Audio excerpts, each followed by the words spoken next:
추추의 이상형은 섬세하고 조신한 초식남입니다. 한마디로 씹선비 그냥 선비 스타일이라고 할 수 있죠. 좀 더 구체적으로 말해보자면 하얀 피부에 마른 몸, 병약해 보이지만 소신 있고 고고한 남자라는데, 와, 씨, 내 스타일. 만화 속에서는 그런 남자들이 꽃선비로 묘사될지 모르지만 현실의 선비들은 그냥 방구석 아싸. 여러분, 실제로 과거에 선비와 결혼했던 여자들의 삶은 무척이나 팍팍했다고 합니다. 오늘의 교양만두는 선비와 결혼한 아내들에 대한 이야기입니다.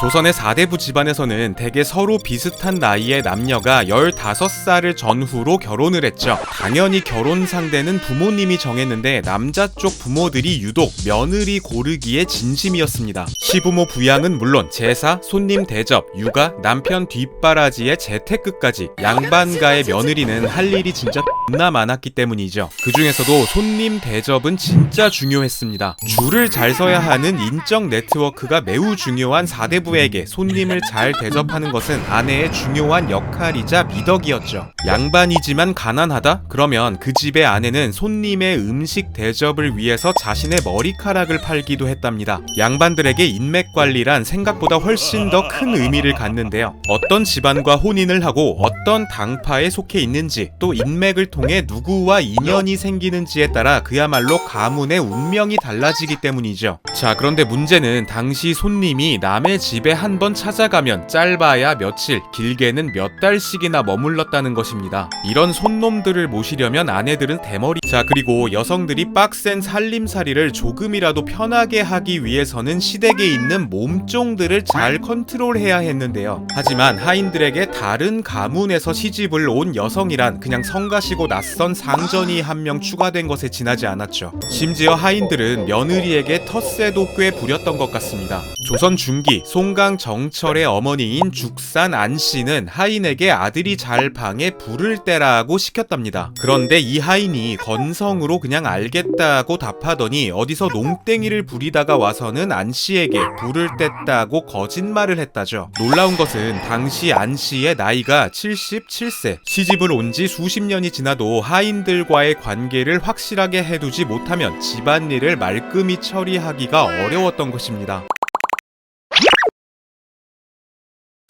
자, 우리가 요즘 일자리를 찾아서 서울로 올라오듯이 조선의 선비들도 벼슬을 위해서 집을 떠나서 생활하는 경우가 많았는데요. 이때 선비의 아내는 그냥 집에 남아서 가사를 돌봤습니다. 그렇다고 당시 4대부의 남성이 혼자 밥을 차려 먹을 수는 없었기 때문에 많은 경우에 타지에서 첩을 맞이하곤 했습니다. 본 부인인 처는 본가에 남아서 안주인 역할을 하고 첩이 남편 옆에서 뒷바라지를 한 건데요. 처와 첩이 한 집안에서 후사를 놓고 경쟁하거나 하면 아침 드라마 귀싸대기 날리는 전개가 펼쳐졌겠지만, 실제로는 처와 첩이 서로 마주칠 일 자체가 적었기 때문에 생각보다 처첩 간의 갈등이 심하지는 않았을 거라는 의견도 일각에는 있습니다. 그러나 어쨌든 대부분의 남편들이 처보다 첩을 더 애정했던 것만큼은 사실이었던 것 같은데요. 여기 이시발이라는 이름의 선비가 있었습니다. 그는 본처가 일찍 세상을 떠나자 글재주가 뛰어난 선비에게 부탁을 해서 아내의 제문을 쓰게 합니다. 내용은 이렇죠.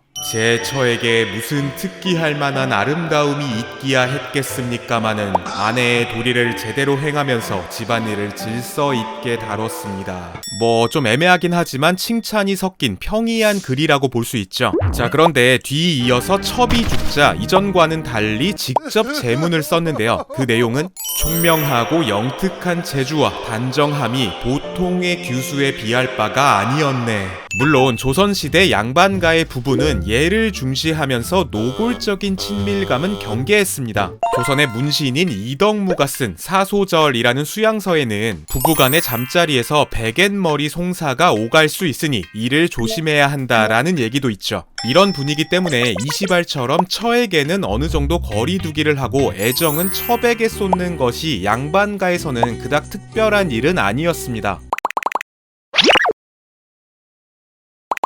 유교 사회에서 무력을 쫓는 것은 당연히 천하게 여겨졌겠죠. 때문에 많은 선비들이 무소유나 다름없는 청빈한 삶을 지향했습니다. 자, 그런데 아내의 입장에서는 남편 놈이 가난하게 살겠다고 하지 벼슬 해봤자 녹봉은 적지 굶어 죽기 딱 좋은 상황에서 경제활동에 안 나설 수가 없겠죠. 그래서 유교 규범 하에서 여성에게 요구된 중요한 능력 중에 하나가 전운사의 제주라는 것이 있습니다. 송나라의 유학자였던 정자의 어머니인 후 부인이 살림을 기깔나게 잘했다는 것에서 유래한 말로 재물을 잘 운용하는 재주를 뜻하는데요. 여성의 재물 운용 능력에 대한 민담을 하나 소개하자면 한 부잣집 영감이 자신의 며느리를 뽑는 시험을 개최합니다. 시험의 문제는 쌀 한 돼, 좁쌀 한 돼로 한 달을 보내는 것. 많은 규수들이 쌀과 좁쌀의 총량을 하루분으로 나누는 데에서 그쳤는데 한 여성은 놀랍게도 쌀과 좁쌀을 받자마자 걸신 들린 듯이 밥을 해서 먹어치워 버렸답니다. 그래놓고는 이 밥을 먹은 힘으로 바느질거리와 길쌈거리를 구해와서 한 달간 돈을 벌면서 생활을 이어갔다고 하죠. 이 이야기를 통해서 알 수 있는 건 당시 양반과 며느리의 주요 조건이 집안 경제를 이끌 수 있을 만한 지리는 생활력이라는 것입니다. 실제로 많은 아내들이 길쌈을 하거나 농사를 짓거나 아니면 재테크에 열을 올려서 땅을 사모으는 등 집안 재물을 불리기 위해서 노력했다죠. 돈 불리는 것이 천하다고 여기는 선비 남편 입장에서는 할 수 있는 일이 오직 공부뿐이겠지만 대체적으로는 현실적이지 못한 남편의 공부도 돕고 멘탈 관리까지 도맡는 것이 사대부 아내의 숙명이기도 했죠.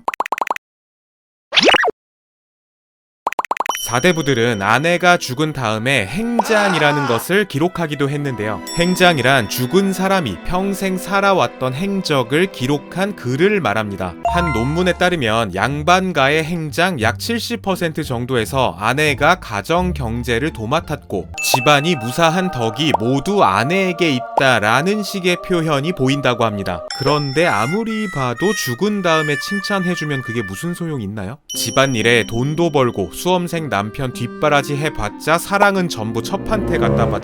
그 씹선비 새끼 뚝배기를 하더니 웃겨봐요. 씨삐삐. 오늘부터 추추 이상형은 마초의 개 상남자 교양만두였습니다.